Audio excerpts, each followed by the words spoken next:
Business ಶುರು ಮಾಡಕ್ಕೆ ಧೈರ್ಯ ಬೇಕು. ಧೈರ್ಯ ಇದ್ದವ್ರು ಮಾತ್ರ, ಗುಂಡ್ಗೆ ಗಟ್ಟಿ ಇದ್ದವ್ರು ಮಾತ್ರ ಬಿಸ್ನೆಸ್ ಶುರು ಮಾಡಕ್ಕಾಗೋದು. ಯಾರ್ಯಾರೋ ಹೋಗ್ಬಿಟ್ಟು ಬಿಸ್ನೆಸ್ ಶುರು ಮಾಡ್ತಾ ಇರೋದು 100% ಆಗಲ್ಲ. ಇನ್ನ 3 ವಿಷಯ ಏನಪ್ಪಾ ಅಂದ್ರೆ ಬಿಸ್ನೆಸ್ ಶುರು ಮಾಡಕ್ಕೆ, ಒಂದು, ನಿಮಗೆ ಬಿಸ್ನೆಸ್ ಮಾಡೋದ್ರಿಂದ ಒಂದು ಸ್ವಾತಂತ್ರ್ಯ ಸಿಗುತ್ತೆ. ಸ್ವಾತಂತ್ರ್ಯ ಅಂತಂದ್ರೆ ನಿಮ್ಗೆ ಯಾವಾಗ ಬೇಕೋ ಅವಾಗ ಕೆಲಸವನ್ನ ಮಾಡ್ಕೋಬಹುದು. ಇನ್ನೊಬ್ರಿಗೋಸ್ಕರ ಕೆಲಸ ಮಾಡಿದಾಗ ಏನಾಗುತ್ತೆ, ಬೆಳಿಗ್ಗೆ ಇಷ್ಟೊತ್ತಿಗೆ ಬರ್ಬೇಕು, ಸಂಜೆ ಅವ್ರಿಗೆ ಕೆಲಸ ಮಾಡಬೇಕು, ಸೋಮವಾರದಿಂದ ಶನಿವಾರದವರೆಗೂ ನೀವು ಆಫೀಸ್ ಬರ್ಲೇಬೇಕು. ಈ ತರ ಹಲವಾರು ರೆಗ್ಯುಲೇಷನ್ಸ್ ಇರ್ತಲ್ಲ. ಆದ್ರೆ ಬಿಸ್ನೆಸ್ ಮಾಡಕ್ಕೆ ಇದು ಯಾವ ತರ ರೆಗ್ಯುಲೇಷನ್ಸ್ ಇರಲ್ಲ. ಆರಾಮಾಗಿ ಒಂದು ಸ್ವಾತಂತ್ರ್ಯವಾಗಿ ನಿಮ್ಗೆ ಯಾವಾಗ ಬೇಕೋ ಅವಾಗ ಕೆಲಸ ಮಾಡಬಹುದು. ಹಾಗೂ ನಿಮ್ಗೆ ಚಿಕ್ಕ ವಯಸ್ಸಿಂದ ಒಂದು ಆಸೆ ಇರುತ್ತೆ, ಏನಂತಂದ್ರೆ ನನಗೂ ಒಂದು ಕಾಫಿ ಶಾಪ್ ನಡೆಸ್ಬೇಕು, ಅಥವಾ ನನಗೆ ಒಂದು ಅಡಿಗೆ ಮಾಡಕ್ ಇಷ್ಟ. ಎಷ್ಟೋ ಜನಕ್ಕೆ ಇರುತ್ತೆ, ಅವ್ರಿಗೆ ಹೋಟೆಲ್ ಓಪನ್ ಮಾಡಕ್ ಇಷ್ಟ ಇರುತ್ತೆ. ಆದ್ರೂ ಇನ್ನ ಹೆಣ್ಮಕ್ಳಿಗೆಲ್ಲ ಒಂದು ಬೇಕರಿ ಐಟಮ್ಸ್ ಗಳನ್ನ ಪ್ರಿಪೇರ್ ಮಾಡೋದು, ಒಂದು ಕೇಕ್ ನ ಪ್ರಿಪೇರ್ ಮಾಡೋದೆಲ್ಲ ಇಷ್ಟ ಇರುತ್ತೆ, ಕೇಕು ಪೇಸ್ಟ್ರಿಗಳು.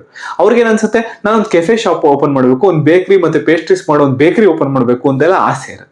ಅದೇ ಆಸೆ ಆಕಾಂಕ್ಷೆಗಳನ್ನ ಇಟ್ಕೊಂಡು ದೊಡ್ಡವರಾಗಿರ್ತೀವಿ. ಅದಾದ್ಮೇಲೆ ಏನೇನೋ ಪರಿಸ್ಥಿತಿಗಳಲ್ಲಿ ಒಂದು ಮಿಡಲ್ ಕ್ಲಾಸ್ ಜೀವನ ಇರ್ಬೋದು, ಕಷ್ಟಗಳಲ್ಲಿ ಏನಾಗುತ್ತೆ, ನಮ್ಮ ಆಸೆ ಆಕಾಂಕ್ಷೆಗಳನ್ನ ಅಲ್ಲೇ ಕಡಿಮೆ ಮಾಡ್ಕೊಂಡು ಏನೋ ದುಡಿಮೆಗೋಸ್ಕರ ಕಷ್ಟಪಡ್ತೀವಿ. 25-30 ಏನೋ ಒಂದು ಸಂಬಳ ಬರುತ್ತೆ, ತಿಂಗಳ ಸಂಬಳ ಬರುತ್ತಪ್ಪ, ನಮ್ಮ ಫ್ಯಾಮಿಲಿ ನಡೆಯುತ್ತೆ, ಫ್ಯಾಮಿಲಿ ಯಾರಿಗೂ ಕಷ್ಟ ಆಗಲ್ಲ ಅನ್ನೋಕ್ಕೋಸ್ಕರ ಫ್ಯಾಮಿಲಿ ಕಂಡೀಷನ್ಸ್ಗೋ ಅಥವಾ ಬೇರೆ ಬೇರೆ ಪ್ರಾಬ್ಲಮ್ಗಳಿಗೋ ಅಥವಾ ಸಾಲ ಸೂಲಕ್ಕೆ ಸಿಗಾಕೊಂಡು ಡೈಲಿ ಒಂದು ಕೆಲಸವನ್ನು ಮಾಡ್ತಿರ್ತಾರೆ.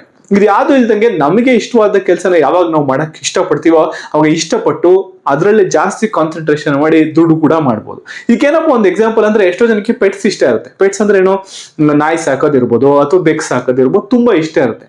ಈ ತರ ಅನಿಮಲ್ಸ್ ಗಳನ್ನ ಅಥವಾ ನಾಯಿ ಬೆಕ್ಕುಗಳನ್ನ ಸಾಕೋರು ಏನ್ ಮಾಡುತ್ತಾರೆ, ಒಂದು ಬ್ರೀಡಿಂಗ್ ಇಟ್ಕೊಳ್ಳೋದು, ಬ್ರೀಡಿಂಗ್ ಮಾಡಿ ಆ ಮರಿಗಳನ್ನ ಮಾರೋದು, ಅಥವಾ ಒಂದು ಪೆಟ್ ಅನಿಮಲ್ಸ್ಗೆ ಒಂದು ಫೀಡ್ ಕೊಡ್ತೀವಲ್ವಾ, ಊಟ ಕೊಡ್ತೀವಲ್ವಾ, ಅದನ್ನ ಒಂದು ಮಾರೋದಾಗ್ಲಿ, ನಾಯಿಗಳಿಗೆ ಬೆಕ್ಕಳಿಗೆ ಅದಕ್ಕೆ ಸಿಕ್ಕಾಪಟ್ಟೆ ಬ್ರ್ಯಾಂಡ್ ಬಂದ್ಬಿಟ್ಟಿದೆ.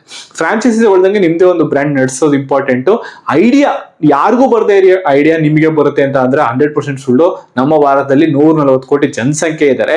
ಎಲ್ಲರಿಗೂ ಬರದೇ ಇರೋ ಐಡಿಯಾ ಒಬ್ಬರಿಗೆ ಬರುತ್ತೆ ಅಂದ್ರೆ ವಿಶ್ವೇಶ್ವರನೇ ಆಗ್ಬೇಕು. ವಿಶ್ವೇಶ್ವರ ನಾವು ಯಾರು ಅಲ್ಲ, ನಾವು ಕಾಮನ್ ಜನರು. ಆ ಕಾರಣಕ್ಕೋಸ್ಕರ ಒಂದು ಅಕ್ಕಪಕ್ಕದಲ್ಲೇ, ನಿಮ್ಮ ಅಕ್ಕಪಕ್ಕದಲ್ಲೇ ಒಂದು ಬಿಸ್ನೆಸ್ ನಡೀತಿರುತ್ತೆ, ಅದಕ್ಕೆ ಒಂದು ಜನಸಂದಣಿ ಇರುತ್ತೆ. ಅದನ್ನ ನೋಡ್ಕೊಂಡು ಅವರ ಒಂದು ಬಿಸ್ನೆಸ್ ಮಾಡೆಲ್ ನ ಅರ್ಥ ಮಾಡ್ಕೊಂಡು ನಿಮಗೆ ಕೂಡ ಅದೇ ರೀತಿ ಒಂದು ಚಿಕ್ಕದಾಗಿ ಫಾಲೋ ಮಾಡ್ಕೊಳ್ಳಿ. ನಿಮ್ದೇ ರೀತಿನ ಅಳವಡಿಸ್ಕೊಂತ ಹೋದ್ರೆ ಬಿಸ್ನೆಸ್ ಅಲ್ಲಿ ಯಶಸ್ಸು ಕೂಡ ಆಗ್ತೀರಾ. ನಾನು ಅವಾಗ್ಲೇ ಹೇಳ್ದಿಲ್ಲ, ಒಂದು ಐಡಿಯಾ ತುಂಬಾ ಇಂಪಾರ್ಟೆಂಟ್. ಯಾವುದೇ ಕಾರಣಕ್ಕೂ ನೀವು ಒಂದೇ ಕಸ್ಟಮರೇ ಬೇಸಿಲ್ಲ, ಯಾವುದೇ ಕಸ್ಟಮರ್ ಬೇಸ್ ಇಲ್ಲ, ಹೊಸದಾಗಿ ಶುರು ಮಾಡ್ತಿರೋದು. ಪ್ರಪಂಚದಲ್ಲಿ ಯಾರು ಶುರು ಮಾಡಿಲ್ಲ, ನಾನೇ ಫಸ್ಟ್ ಶುರು ಮಾಡ್ತೀನಿ ಅಂದ್ರೆ ಅದನ್ನ ಮಾರ್ಕೆಟಿಂಗ್ ಮಾಡ್ಲಿಕ್ಕೆ, ಅದಕ್ಕೆ ಜನರನ್ನ ಹೊಂದಿಸ್ಲಿಕ್ಕೆ ನಿಮ್ಗೆ ಕಷ್ಟ ಪಡ್ಬೇಕಾಗುತ್ತೆ. ಆ ಕಾರಣಕ್ಕೋಸ್ಕರ ನಿಮ್ಗೆ ಒಂದು ಜನರಿಗೆ ಒಂದು ವ್ಯಾಲ್ಯೂನ ಕೊಡ್ತೀರಾ ಅಂದ್ರೆ ಆ ಬಿಸ್ನೆಸ್ 100% ನಡೆಯುತ್ತೆ. ಹೌದು, ವ್ಯಾಲ್ಯೂ ಕೊಡೋ ಬಿಸ್ನೆಸ್, ಜನರಿಗೆ ಒಂದು ಸರ್ವಿಸ್ ಕೊಡ್ತಾರೆ. ಒಂದು ಲಾಯರು ಅಥವಾ ಡಾಕ್ಟರ್ ಇರ್ಬೋದು, ಅವರು ಒಂದು ಸರ್ವಿಸ್ ನ ಪ್ರೊವೈಡ್ ಮಾಡ್ತಾರೆ ಜನರಿಗೆ. ಜನರು ಸರ್ವಿಸ್ ಇಷ್ಟ ಆದ್ರೆ ಪದೇ ಪದೇ ಅವ್ರ ಹತ್ರನೇ ಹೋಗ್ತಾರೆ. ಅದೇ ರೀತಿ ನೀವು ಜನರಿಗೆ ಒಂದು ವ್ಯಾಲ್ಯೂನ ಕೊಡ್ತೀರಾ ಅಂದ್ರೆ ನಿಮ್ಮನ್ನೇ ಹುಡ್ಕೊಂಡು ಜನ ಬರ್ತಾರೆ. ನೆನಪಲ್ಲಿ ಇಟ್ಕೊಳ್ಳಿ, ಒಂದು ಫುಡ್ ಮಾರ್ತೀರಾ ಅಂದ್ರೆ ಅದ್ರಲ್ಲಿ ಒಂದು ವ್ಯಾಲ್ಯೂ, ಒಂದು ಒಳ್ಳೆ ಫುಡ್ ನ ಕೊಡೋದ್ರಿಂದ ಜನ ನಿಮ್ಮನ್ನೇ ವಾಪಸ್ ಹುಡ್ಕೊಂಡು ಕೂಡ ಬರ್ತಾರೆ. ನಾನು ಅವಾಗ ಹೇಳಿದ್ನಲ್ಲ, ಪೆಟ್ ಅನಿಮಲ್ಸ್ ಜೊತೆ ಬ್ರೀಡಿಂಗ್ ಮಾಡ್ಬೋದು, ಪೆಟ್ಗಳ ಕೆಫೆ ಮಾಡ್ಬೋದು. ಯಾಕೆಂದ್ರೆ ಅಲ್ಲೇ ಜಾಸ್ತಿ ಪೆಟ್ ಫ್ರೆಂಡ್ಲಿ ಕೆಫೆಗಳಿರುತ್ತೆ, ಪೆಟ್ ಫ್ರೆಂಡ್ಲಿ ರೆಸ್ಟೋರೆಂಟ್ಗಳು, ಹೋಟೆಲ್ಗಳೆಲ್ಲ ನೋಡಿರ್ತೀರಾ. ಆ ತರ ಒಂದು ಮಾಡ್ಬೋದು, ಬ್ರೀಡಿಂಗ್ ಮಾಡ್ಬೋದು, ಅಥವಾ ಪೆಟ್ ಅನಿಮಲ್ಸ್ ಫುಡ್ ಮಾಡ್ಬೋದು. ಇದು ಒಂದು ಎಕ್ಸಾಂಪಲ್ ಅಷ್ಟೇ. ನಿಮ್ಗೆ ಏನು ಆಗುತ್ತೋ ಹೊಸ ಕುತ್ಕೊಂಡು ನೀವು ಯೋಚನೆ ಮಾಡಿ ಒಂದು ಐಡಿಯಾವನ್ನು ತಗೊಳ್ಳಿ.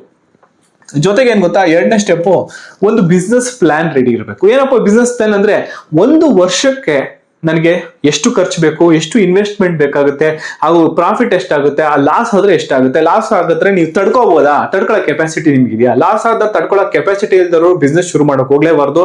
ಯಾಕೆ ಅಂತಂದ್ರೆ ನಿಮ್ಗಿರೋ ಆಗ್ಲೇ ಕಷ್ಟಕ್ಕೆ ಹೊಸ ಕಷ್ಟನ ಆಡ್ ಮಾಡ್ಕೊಂಡಾಗುತ್ತೆ ಈ ತರ ಮಾಡಿದ್ರೆ. ಹೌದು, ಯಾವ್ದೇ ಬಿಸ್ನೆಸ್ ಶುರು ಮಾಡಿದ್ರೆ ನೀವು ಚಿಕ್ಕದಾಗಿ ಶುರು ಮಾಡಿ.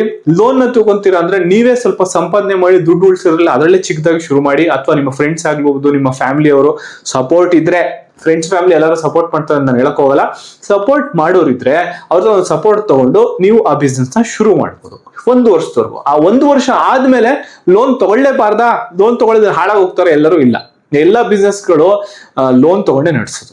ಫಸ್ಟ್ 1 ವರ್ಷ ಲೋನ್ ತಗೋಬೇಡಿ. 1 ವರ್ಷದಲ್ಲಿ ಕಷ್ಟ ನಷ್ಟ ಹೆಂಗೆ ಬಿಸ್ನೆಸ್ ನಡೆಸೋದು ಅಂತೆಲ್ಲ ಐಡಿಯಾವನ್ನು ಗಳಿಸಿ 1 ವರ್ಷ ಆದ್ಮೇಲೆ ನೀವು ಒಂದು ಹೋಟ್ಲ್ ಓಪನ್ ಮಾಡಿದ್ರೆ ಚಿಕ್ಕದಾಗಿ ಹೋಟ್ಲ್ ಓಪನ್ ಮಾಡಿ, 200-400 ಸ್ಕ್ವೇರ್ ಫೀಟ್ ಅಷ್ಟೇ ಓಪನ್ ಮಾಡಿ. ಏನೇ ಕೆಫೆ ಓಪನ್ ಮಾಡ್ತೀರಾ, ಹೋಟ್ಲ್ ಓಪನ್ ಮಾಡಿದ್ರೆ 240-400 ಸ್ಕ್ವೇರ್ ಫೀಟ್ ಅಷ್ಟೇ ಇರಬೇಕು. ಆ ಸ್ಟಾರ್ಟಿಂಗ್ ಅಲ್ಲಿ ನೀವು ಅದನ್ನ ಕಲಿತಾ ಹೇಗೆ ಮ್ಯಾನೇಜ್ ಮಾಡೋದು, ಒಂದು ಜನರಲ್ ಮ್ಯಾನೇಜ್ ಮಾಡಬೇಕು. ಹೋಟ್ಲ್ ಅಂದ್ರೆ ಏನೋ ಸ್ಟಾಫ್ ಮ್ಯಾನೇಜ್ ಮಾಡಬೇಕು, ಕಸ್ಟಮರ್ ಮ್ಯಾನೇಜ್ ಮಾಡಬೇಕು, ಮೆನು ಅಲ್ಲಿರೋ ಐಟಮ್ಸ್ ಹೇಗೆ ಹಾಕ್ಬೇಕು ಮ್ಯಾನೇಜ್ ಮಾಡಬೇಕು, ಹಾಗೂ ನೀವು ಅಲ್ಲಿ ತಿಂಗಳ ಬಂದ್ರೆ ರೆಂಟ್ ಕಟ್ಟಬೇಕು. ಹೋಟೆಲ್ ವೇಸ್ಟೇಜ್ ಕೂಡ ಆಗುತ್ತೆ, ವೇಸ್ಟೇಜ್ ನ ಹೇಗೆ ಮೇಂಟೈನ್ ಮಾಡ್ತೀರಾ, ಲಾಸ್ ಆದ್ರೆ ಹೇಗೆ ತೆಗಿತೀರಾ, ಇದೆಲ್ಲ 1-1.5 ವರ್ಷ ನೀವು ಕಲ್ತ ಮೇಲೆ ಬ್ಯಾಂಕಿಗೆ ಸ್ವತಃ ಹೋಗಿ ನೀವೇ ಲೋನ್ ಅಪ್ಲೈ ಮಾಡಿ ಸ್ವಲ್ಪ ಮಟ್ಟಕ್ಕೆ ನಿಮ್ಗೆ ಒಂದು ಧೈರ್ಯ ಹೆಚ್ಚಾಗುತ್ತೆ ಲೋನ್ ತಗೊಳಕ್ಕೆ. ಹಾಗೂ ಆ ಲೋನ್ ವಾಪಸ್ ಕಟ್ತೀನಪ್ಪ ಅಂತ ಟೆನ್ಷನ್ ಕೂಡ ಇಲ್ಲ, ಆರಾಮಾಗಿ ರಾತ್ರಿ ಇದ್ದೇ ಬರುತ್ತೆ. ಎಷ್ಟೋ ಜನ ಏನ್ ಮಾಡ್ತಾರೆ, ಸಿಕ್ಕಾಪಟ್ಟೆ ಸಾಲ ಮಾಡಿ ಲೋನ್ ಕಟ್ಟಕ್ ಆಗ್ದಲೆ ಅಯ್ಯೋ ಇಷ್ಟೊಂದು ಲೋನ್ ಆಯ್ತಲ್ಲ ಅನ್ನೋ ಕಾರಣಕ್ಕೋಸ್ಕರ ರಾತ್ರಿ ನಿದ್ದೆನೆ ಬರಲ್ಲ. ಅದಕ್ಕೋಸ್ಕರ ಹೇಳ್ತಾ ಇದೀನಿ. ಈಗ 3ನೇ ಸ್ಟೆಪ್ ಏನಪ್ಪಾ ಅಂದ್ರೆ, ರಿಜಿಸ್ಟರ್ ಮಾಡಿಸ್ಕೊಳ್ಳೋದು ನಿಮ್ಮ ಬಿಸ್ನೆಸ್ಗೆ ತುಂಬಾ ಮುಖ್ಯ. ರಿಜಿಸ್ಟರ್ ಮಾಡ್ಕೋಬೇಕು ಅಂದ್ರೆ ಸೋಲ್ ಪ್ರೊಪ್ರೈಟರ್ಶಿಪ್ ಅಂತ ಬರುತ್ತೆ. ಅದರ ಅರ್ಥ ಏನಂದ್ರೆ, ಯಾವ್ದೇ ಬಿಸ್ನೆಸ್ ನ ಓನರ್ ಯಾರು ಅಂತ. ಈ ಬಿಸ್ನೆಸ್ ಓನರು ನೀವು ಒಬ್ಬರೇ ಆಗಿದ್ರೆ ಸೋಲ್ ಪ್ರೊಪ್ರೈಟರ್ಶಿಪ್ ಅಂತ ಒಂದು ಸಿಗುತ್ತೆ. ಅದ್ರಲ್ಲಿ ಗೌರ್ಮೆಂಟ್ ರೂಲ್ಸ್ ರೆಗ್ಯುಲೇಷನ್ಸ್ ಎಲ್ಲ ಇರುತ್ತಲ್ಲ, ಅವೆಲ್ಲ ಈಸಿ.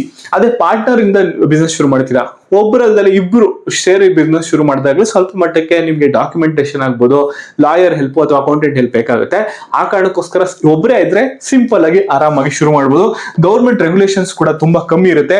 ಮುನ್ಸಿಪಾಲಿಟಿ ಅಥವಾ ನೀವು ನೋಡ್ಬೋದು ಗ್ರಾಮ ಪಂಚಾಯತಿ, ವಿಲೇಜ್ಗಳಿಗೆ ಲಿಮಿಟ್ ಆದ್ರೆ ಗ್ರಾಮ ಪಂಚಾಯತಿ ಅದೊಂದು ಪರ್ಮಿಷನ್ ತಗೋಬೇಕಾಗುತ್ತೆ. Municipality level, city level permission ತಗೋಗುತ್ತೆ. ಕರಪ್ಷನ್ ಕಾಮನ್ 5,000-10,000 ರೂಪಾಯಿ ನೀವು ಇಟ್ಟರೆ, ಎಕ್ಸ್ಟ್ರಾ ಸ್ವಲ್ಪ ದುಡ್ಡು ಕೊಟ್ಟರೆ ಆದಷ್ಟು ಬೇಗ ನಿಮ್ಗೆ ಡಾಕ್ಯುಮೆಂಟೇಶನ್ ಅವರೇ ಪ್ರಿಪೇರ್ ಮಾಡಿ ಕೊಡ್ತಾರೆ. ನಿಮಗೆ ಸುಲಭವಾಗಿ ಕೆಲಸ ಮುಗಿದು ಬಿಡುತ್ತೆ. ನೆಕ್ಸ್ಟ್ ಏನಂದ್ರೆ, ನೆಕ್ಸ್ಟ್ ಟ್ಯಾಕ್ಸ್ ರಿಜಿಸ್ಟ್ರೇಷನ್ ಮಾಡ್ಕೊಳ್ಳೋದು ತುಂಬಾ ಇಂಪಾರ್ಟೆಂಟ್.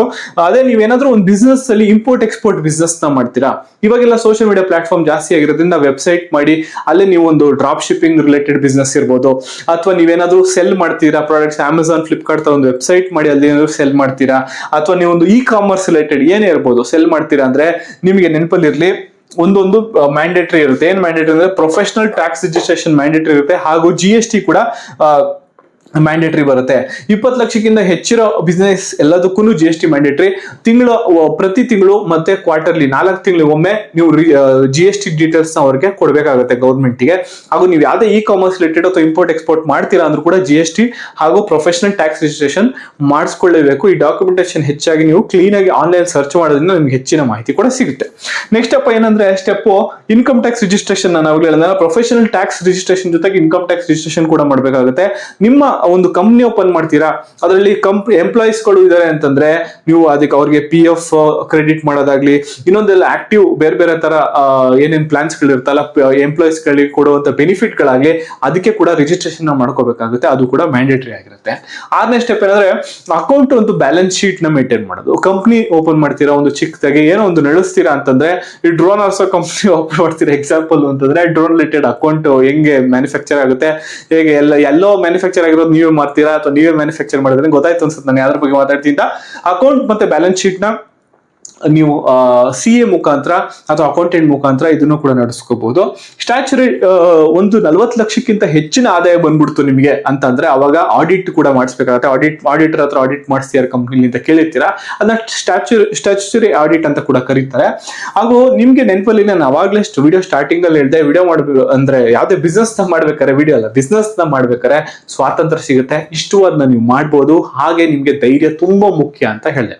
ಅದೇ ರೀತಿ ನಿಮ್ಗೆ ವ್ಯಾಲ್ಯೂ ಕೊಡ್ತಿದ್ರ ಕಸ್ಟಮರ್ಸ್ಗೆ ಒಂದು ಒಳ್ಳೆ ಸರ್ವಿಸ್ ನ ಕೊಡ್ತಾ ಇದ್ದೀರಾ. ಹೋಟೆಲ್ ಉದ್ಯಮ ಅಂತಂದ್ರೆ ಒಳ್ಳೆ ಟೇಸ್ಟ್ ನ ಕೊಡ್ತಾ ಇದ್ದೀರಾ, ಒಳ್ಳೆ ಕ್ವಾಲಿಟಿ ಐಟಮ್ ನ ಹಾಕ್ತಿದ್ದೀರಾ ಅಂತಂದ್ರೆ, ಅಥವಾ ಲಾಯರು ಅಥವಾ ಏನೋ ಕನ್ಸಲ್ಟಿಂಗು ಅಥವಾ ಕಾಮರ್ಸ್ ರಿಲೇಟೆಡ್ ಅಥವಾ ನೀವು ಏನೇ ಇರ್ಬೋದು, ರಿಯಲ್ ಎಸ್ಟೇಟ್ ಬಿಸ್ನೆಸ್ ಅಲ್ಲಿ ಕೂಡ ಒಳ್ಳೆ ಸರ್ವಿಸ್ ನ ಕೊಡ್ತೀರಾ ಅಂದ್ರೆ, ಯಾವುದೇ ಬಿಸ್ನೆಸ್ ಅಲ್ಲಿ ಕೂಡ ಸರ್ವಿಸ್ ತುಂಬಾ ಮುಖ್ಯ. ಕರೆಕ್ಟ್ ಆಗಿ ನೀವು ವ್ಯಾಲ್ಯೂನ ಜನರಿಗೆ ಕೊಡ್ತೀರಾ ಅಂದ್ರೆ ನೀವು ಕೂಡ ಯಾವುದೇ ಬಿಸ್ನೆಸ್ ನ ಆರಾಮಾಗಿ ಶುರು ಮಾಡ್ಬೋದು ಅಂತ ಈಗ ನಿಮ್ಗೆ ಅರ್ಥ ಆಗಿರ್ಬೋದು. ಯಾವ ರೀತಿ ಯಾವುದೇ ಬಿಸ್ನೆಸ್ ನ ಶುರು ಮಾಡೋದು ಹೇಗೆ ಅಂತ ನಿಮ್ಗೆ ಅರ್ಥ ಆಗಿರ್ಬೋದು ಅಂತ ಹೇಳ್ತಾ, ನೆಕ್ಸ್ಟ್ ಹೊಸ ಬಿಸ್ನೆಸ್ ಐಡಿಯಾಲಿ ನಿಮ್ ಮುಂದೆ ಸಿಗ್ತೀನಿ. ಆಗ್ಲೇ ನಾನು ಹಲವಾರು ಬಿಸ್ನೆಸ್ ಐಡಿಯಾಗಳ ವಿಡಿಯೋಗಳು ಕೂಡ ಹಾಕಿದ್ದೀನಿ ಆಗ್ಲೇ ನನ್ನ ಚಾನಲ್ ಅಲ್ಲಿ, ಅದನ್ನು ಕೂಡ ಹೋಗಿ ಚೆಕ್ ಮಾಡಿ. ಒಂದು ಪ್ಲೇ ಲಿಸ್ಟ್ ಕೂಡ ಇದೆ, ನ್ಯೂ ಬಿಸ್ನೆಸ್ ಐಡಿಯಾಸ್ ಕನ್ನಡದಲ್ಲಿ ಅಂತ. ನಿಮ್ಗೆ ಹೊಸ ಬಿಸ್ನೆಸ್ ಐಡಿಯಾ ಏನೇ ಇರ್ಬೋದು, ನಿಮ್ಗೆ ಸಿಮೆಂಟ್ ಇರ್ಬೋದು, ಕೆಫೆ ಇರ್ಬೋದು, ಹೋಟೆಲ್ ಇರ್ಬೋದು, ಎಲ್ಲಾ ರೀತಿ ಮಾಹಿತಿಗಳು ಕೂಡ ನನ್ನ ಚಾನಲ್ ಆಗ್ಲೇ ಇದೆ. ಹೊಸ ಬಿಸ್ನೆಸ್ ಐಡಿಯಾ ಜೊತೆಗೆ ನಾನು ನಿಮ್ಮ ಮುಂದೆ ನೆಕ್ಸ್ಟ್ ವಿಡಿಯೋ ಸಿಗ್ತೀನಿ. ಅಲ್ಲಿವರೆಗೂ ನನ್ನ ಹಳೆ ವಿಡಿಯೋಸ್ ನೋಡೋದು ಮರಿಬೇಡಿ. ಇಲ್ಲಿವರೆಗೂ ವಿಡಿಯೋ ನೋಡಿದ್ರೆ ಲೈಕ್ ಮಾಡಿ, ನಮ್ಮ ಚಾನಲ್ ಶೇರ್ ಮಾಡಿ, ಹಾಗೂ ನಮ್ಮ ಚಾನಲ್ ಸಬ್ಸ್ಕ್ರೈಬ್ ಮಾಡ್ಕೊಳ್ಳಿ ಅಂತ ಹೇಳ್ತಾ ನೆಕ್ಸ್ಟ್ ವಿಡಿಯೋ ನಿಮಗೆ ಸಿಗ್ತೀನಿ.